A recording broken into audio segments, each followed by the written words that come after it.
శ్రీ పరమాత్మనే నమః. అందరికీ నమస్కారం.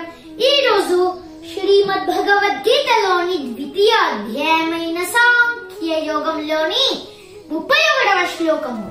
స్వధర్మమపి చావేక్ష్య న వికంపితుమర్హసి ధర్మ్యాద్ధియుద్ధాత్ శ్రేయోన్యత్ క్షత్రియస్య న విద్యతే. భావం: శ్రీకృష్ణుడు అర్జునుడితో ఇలా పలికాడు: ఓ అర్జున, అంతేకాక నీ యొక్క క్షత్రియ స్వధర్మమును అనుసరించి నీవు చెలింపరాదు. నిజానికి ఒక క్షత్రియుడికి ధర్మ పరిరక్షణకు యుద్ధం చేయడం కంటే మించిన కర్తవ్యం లేదు. 32వ శ్లోకము.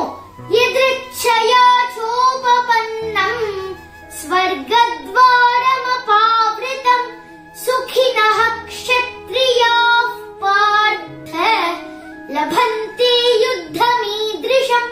భావం: శ్రీకృష్ణుడు ఇంకా అర్జునుడితో ఇలా పలికాడు: ఓ పార్థ, ధర్మాన్ని పరిరక్షించే ఇలాంటి అవకాశాలు కోరుకోకుండానే దొరికిన క్షత్రియులు అదృష్టవంతులు. ఇవి వారికి స్వర్గమునకు తెరిచి ఉన్న ద్వారములు వంటివి. 33వ శ్లోకము.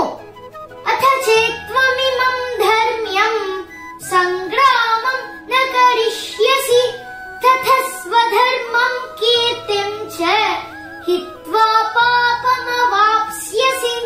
భావం: శ్రీకృష్ణుడు అర్జునుడితో ఇంకా ఇలా పలికెను: ఓ అర్జున, కాని ఒకవేళ నీవు స్వధర్మమును కీర్తిని విడిచి ఈ ధర్మ యుద్ధాన్ని చేయడానికి నిరాకరిస్తే తప్పకుండా నీవు పాపాన్ని చేసిన వాడవుతావు. ఓం శ్రీ పరమాత్మ